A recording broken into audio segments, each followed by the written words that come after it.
If you enjoy flying business class, I mean, who doesn't? Then you probably know that the world of business class is dominated by Asian and Middle Eastern airlines. On social media anyways.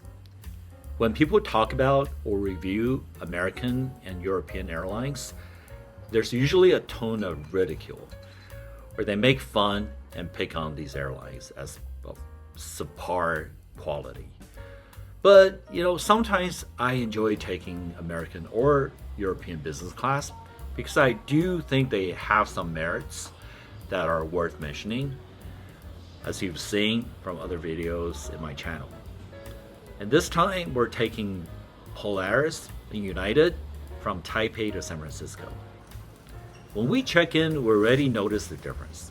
I don't know if they do this with other passengers in other classes as well, but we enjoy very much the check-in process, even though we are taking American airline, but it's got that Asian hospitality because after all, we are in Taipei. United doesn't have a lounge, so you can use many lounges in Taipei Airport. First one we checked out was the very popular Plaza Premium, and it's got all kinds of food, very typical for lounges in Asia. Is to they try to stuff you before you board the plane. I guess for economy it makes sense because food is never really that good. The food on land is always a little better with a lot more selection. So if you enjoy eating, be sure to come to the airport with an empty stomach. You can go into this airport lounge on a priority pass.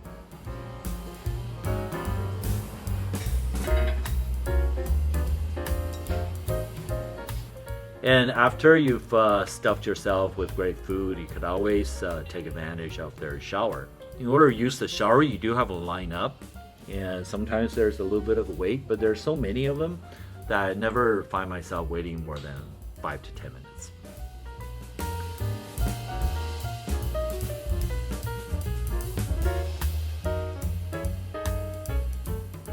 Now, if you're a Star Alliance Gold or you're flying United business class, you can use the EVA Airways lounge as well. So this is the second one that we tried. It's a very big lounge because after all, this is the mothership. This is the airport where EVA is based, same as the China Airline and Starlux. So really huge VIP lounge. This lounge is probably not as good as there's one for EVA business class that we cannot go into, but I mean, to me it's good enough. The selection of food is so ridiculously huge that there's no way you're gonna eat everything anyways. So we're just gonna pick a few things. And I think any dignified eatery in Taiwan, there's gotta be Haagen-Dazs ice cream. And plenty of drinks, alcohol. I actually find the alcohol selection in many of the Asian lounges are not as good as their American counterpart because I think the Taiwanese people just simply drink too much before they board the plane. Anyways, lots of food. So Taipei VIP lounge is never an issue. So you could always eat yourself to death before you board a plane, which I don't know if it's a really good idea. But if I were to do this, if you're really hungry, then you probably want to do EVA first. And then you go to Plaza Premium to have some casual little snacks and take a shower. One thing to note about this lounge is that it's so well situated that if you want to spend a prolonged period of time, EVA is the way to go.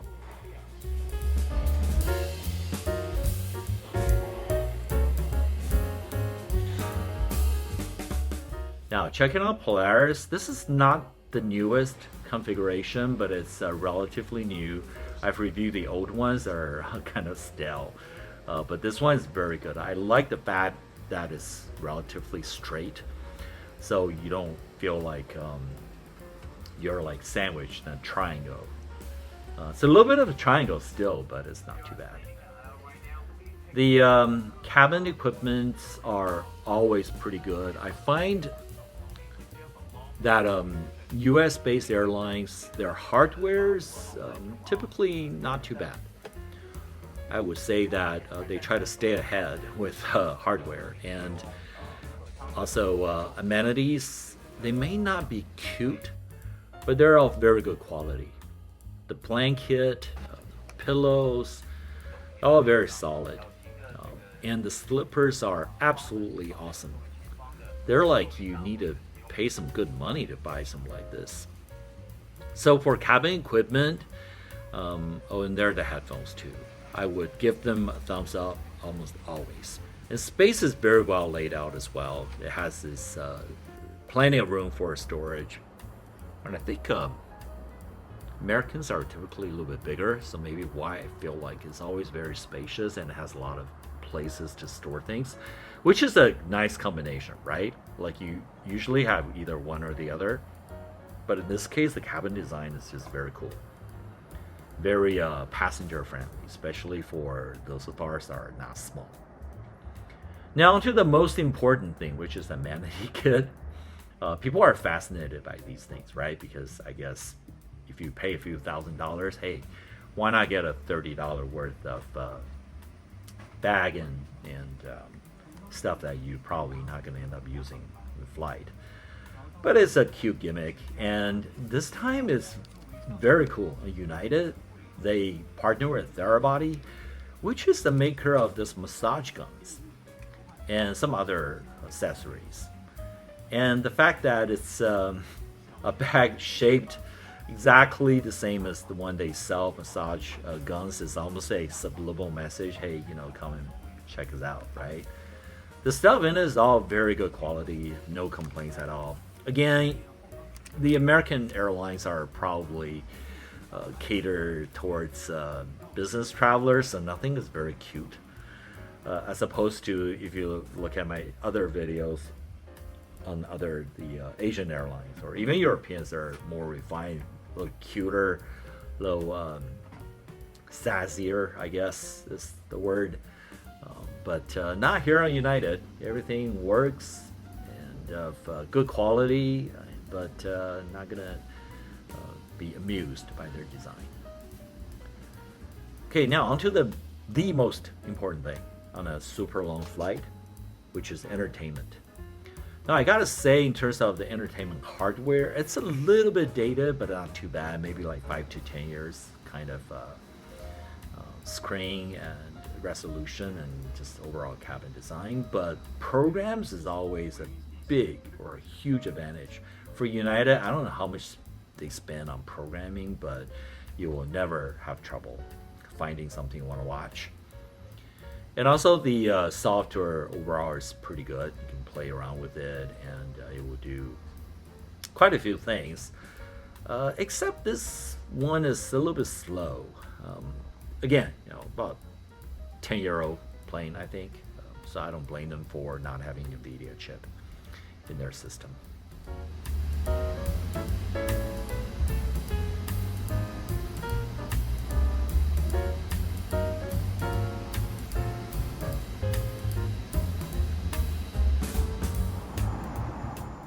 All right, time to check out their food. First, there's a big pamphlet introducing the snacks. If you're a business class traveler, you can order anything you want. They'll bring it to you. It has pretty typical American airline affairs. Nothing really stand out, but if you're hungry, you can order whatever you want on it. I think one thing for sure is that on these airlines, they're not going to let you go hungry. The volume or the variety of stuff is always pretty decent.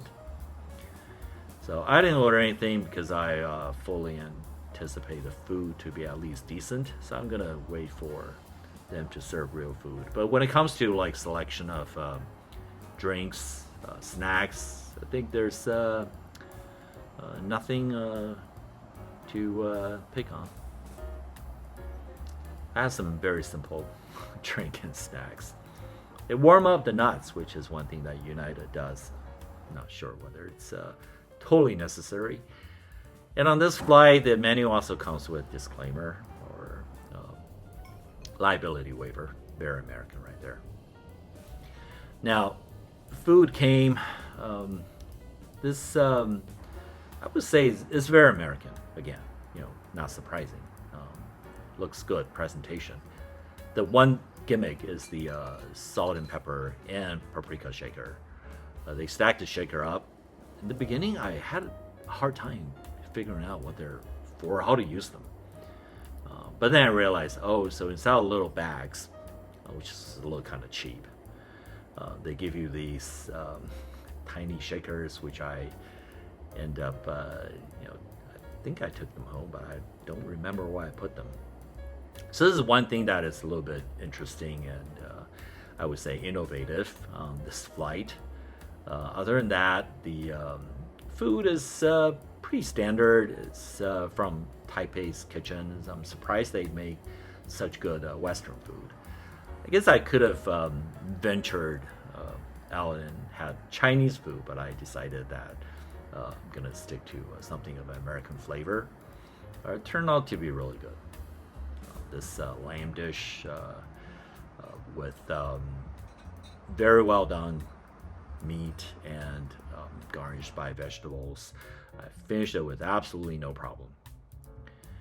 Desserts are good, but opted for a cheese and grape plate. It's simple but nice. And they give you like a bag of crackers that are Taiwanese. So it says like original soda crackers. It's not bad. It's not as Asian as the package suggests. Now the business class bathroom I fully expected to be different from the economy class. It has some good stuff that you can use. So I kind of enjoy the bathroom.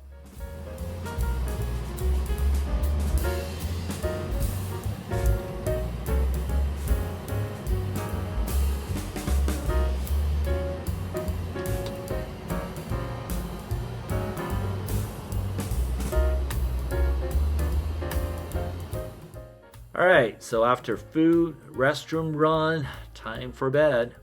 So as you can see, this is highly adjustable, so people use it whichever way they want, right? I like it just flat, and there's a button for that. It might not look very big when you sit in it. It actually felt reasonably spacious. And like I said, the design is such that you can put your stuff away. So your cabinet itself, you wouldn't see like clutter, but rather it's very comfortable kind of design for you to sit in and just like chill out. This is my wife.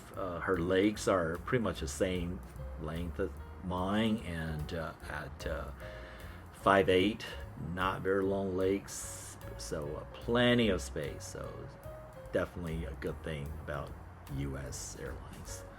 They give you plenty of space. And little amenities like reading light, very well designed, very well positioned, and also like a nice touch little lamp.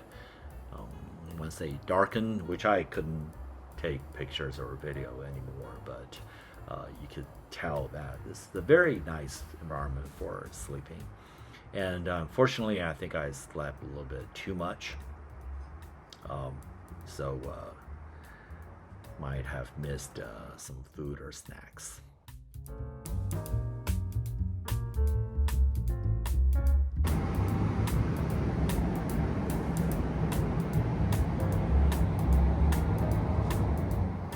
So you could also just play with the other features. This flight, the software is very good, so it tracks like what happens throughout the flight. And one important feature is Wi-Fi. So nowadays, planes are switching to Starlink. Even older flights might have Starlink, so I'm gonna give it a shot, see what kind of Wi-Fi speed I'm gonna get. Wi-Fi is fairly easy to get on, and unfortunately, this is still the classic satellite Wi-Fi, which is 1 or 2 meg. Still not too bad. You can use it for basic things. it's quite all right. But if you want to watch a video, it's probably not going to work very well for you. So again, throughout the flight, you can use it to track where you are, what's happening next. If you decide to go to sleep and wake up with no food, you can always get on and order something, and they will bring it to you. So I find these airlines getting better with their software. You don't have to sit there and wait for someone to pass by, or have to call a flight attendant. You can simply order it. Either here, or in this case, I think when you order it, you actually just get a flight attendant coming and ask you like what you want, which is totally fine.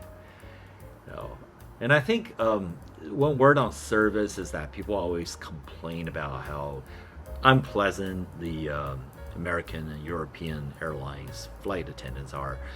So I have a different take on it. I think they're most of the time professional. They will bring you what you need. They will give you what you ask for. And when there's any situation, I think they will keep you safe. After all, that's the most important thing that you want from flight attendants, right? And also, like, this screen does a lot. So try not to ask questions unless you absolutely have any to ask. And also, there's nowadays more and more airlines are doing like self-serve food and drinks. You can just get up and walk to the galley, the service station, which has all kinds of snacks, fruits, and drinks that you can serve yourself. So you don't have to keep on bothering the flight attendant. I certainly have plenty to eat throughout the flight.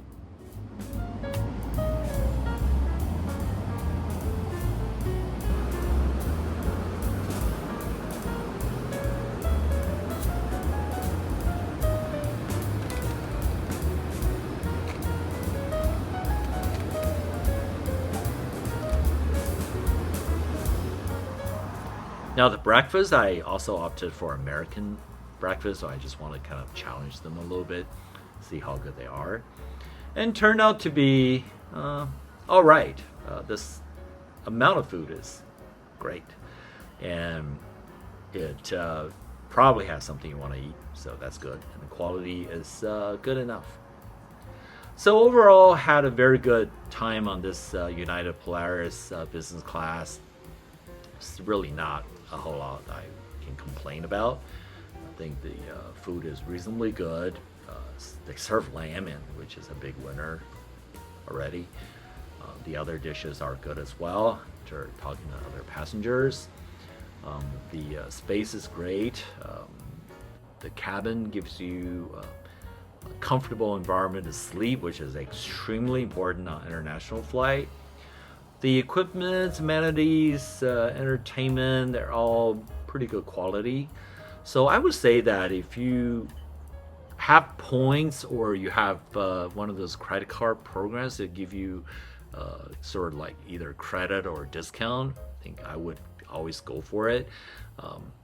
But if you want Asian style service, then you got to go back to the Asian airlines. Even though these flights are from Asia, or they originate in Asia, but they're still US based airlines, and you will not get the attentive or quote unquote refined service that you get in Asian airlines. If you have any comments or any experience that have taken United Polaris, or anything you want to complain, be sure to put it in the comments so we can talk about them. Thanks again for following ABCDC The World, and don't forget to subscribe if you haven't. Thank you and God bless.